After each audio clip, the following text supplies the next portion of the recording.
So if you want to change the world, start off by making your bed. If you make your bed every morning, you will have accomplished the first task of the day. It will give you a small sense of pride, and it will encourage you to do another task, and another, and another. And by the end of the day, that one task completed will have turned into many tasks completed. Making your bed will also reinforce the fact that the little things in life matter. If you can't do the little things right, you'll never be able to do the big things right. And if by chance you have a miserable day, you will come home to a bed that is made, that you made. And a made bed gives you encouragement that tomorrow will be better. To pass SEAL training, there are a series of long swims that must be completed. One is the night swim. Before the swim, the instructors joyfully brief the students on all the species of sharks that inhabit the waters off San Clemente. They assure you, however, that no student has ever been eaten by a shark, at least not that they can remember. But you are also taught that if a shark begins to circle your position, stand your ground. Do not swim away. Do not act afraid. And if the shark, hungry for a midnight snack, darts towards you, then summons up all your strength and punch him in the snout, and he will turn and swim away.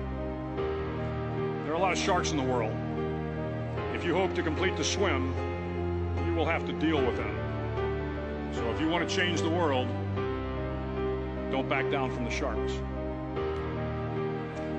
Over a few weeks of difficult training, my SEAL class, which started with 150 men, was down to just 42. There were now 6 boat crews of 7 men each. I was in the boat with the tall guys, but the best boat crew we had was made up of the little guys, the Munchkin crew, we called them. No one was over 5'5". The Munchkin boat crew had 1 American Indian, 1 African American, 1 Polish American, 1 Greek American, 1 Italian American, and 2 tough kids from the Midwest. They out-paddled, outran, and outswam all the other boat crews.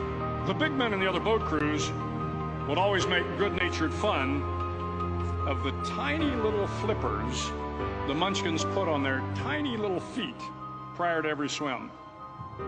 But somehow these little guys from every corner of the nation and the world always had the last laugh, swimming faster than everyone and reaching the shore long before the rest of us. SEAL training was a great equalizer. Nothing mattered but your will to succeed, not your color, not your ethnic background, not your education, not your social status.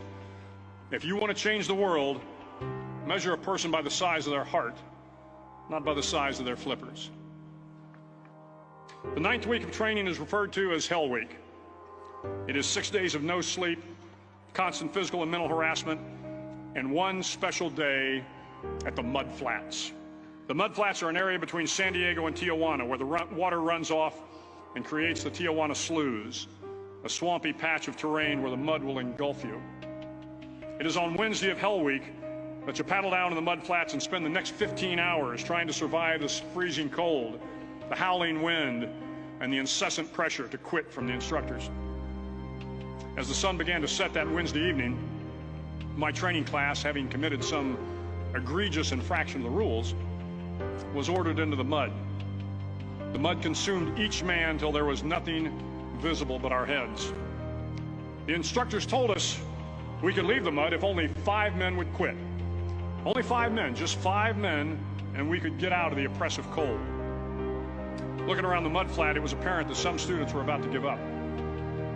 It was still over 8 hours till the sun came up. 8 more hours of bone-chilling cold. The chattering teeth and the shivering moans of the trainees were so loud, it was hard to hear anything. And then one voice began to echo through the night. One voice raised in song. The song was terribly out of tune, but sung with great enthusiasm. One voice became 2, and 2 became 3, and before long, everyone in the class was singing. The instructors threatened us with more time in the mud if we kept up the singing, but the singing persisted, and somehow the mud seemed a little warmer, and the wind a little tamer, and the dawn not so far away. If I have learned anything in my time traveling the world, it is the power of hope. The power of one person, a Washington, a Lincoln, King, Mandela, and even a young girl from Pakistan, Malala. One person can change the world by giving people hope.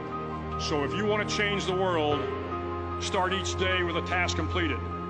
Find someone to help you through life. Respect everyone. Know that life is not fair and that you will fail often.